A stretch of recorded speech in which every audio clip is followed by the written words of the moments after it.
Today's video starts with a reminder. Don't go to new areas for you alone or without telling anyone about it. And the reason is simple. If something happens to you, then no one will be able to help you or find you. But for these young or not very guys, this rule is not something necessary, because even knowing where they are, no one will help them anyway and will not go in search of them.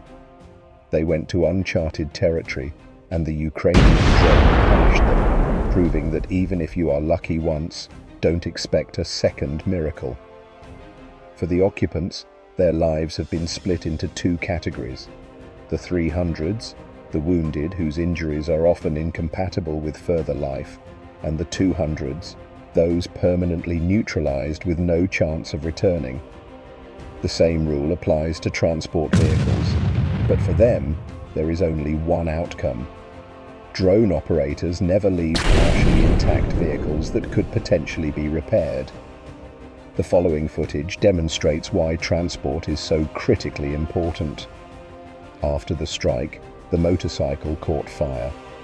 The Russian soldiers tried to put it out with sand and earth because without it, they would doomed. But they failed.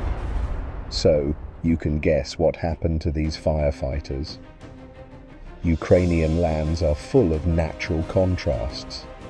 From the mountains and meadows in the west to the endless plains in the central and eastern parts, these plains are intersected by long, deep, and mighty rivers.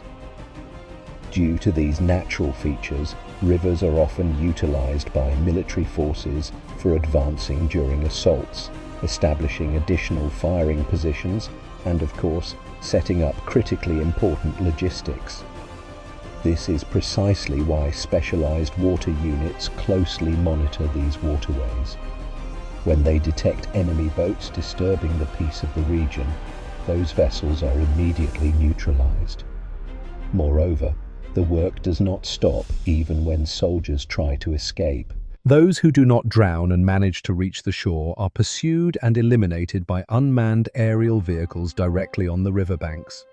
Folk wisdom warns, don't lie down on edge, a grey wolf will come and bite you in the barrel. And that's exactly what happened. Although today, instead of a wolf, we have an inevitable drone. These fresh shots from the operators of the Guards unit demonstrate the true diversity of operations. Their work ranges from searching for frozen, sleeping princesses to complex maneuvering over abandoned hideouts of enemy soldiers, which resemble a real labyrinth. Of course, there is no break for other shelters, a little less interesting in form, but no less practical in terms of the results of destruction. In addition, communication antennas and, of course, enemy personnel, which were neutralized by an extremely successful bombing, are constantly critical targets. Today, virtually any building along the front line is either a murder weapon, such as mortars hidden in the ruins, or rescue points for people who use these weapons.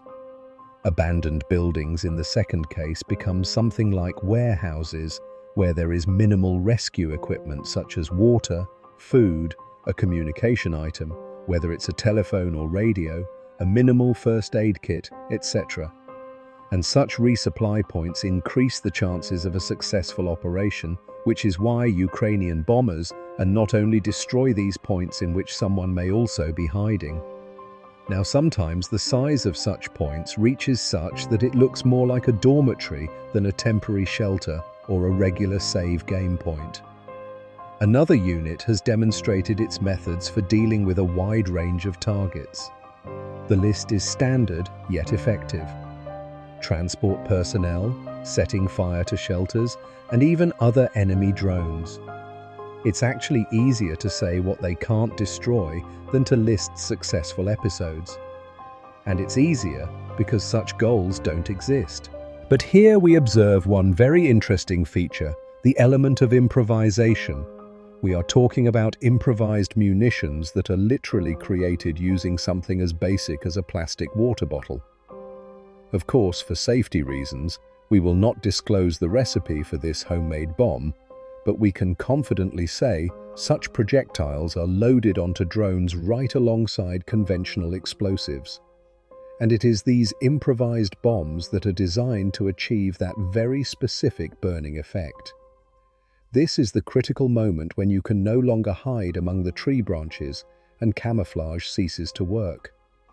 Although, to be perfectly honest, it cannot be said that the soldiers had any real chance of hiding in such places.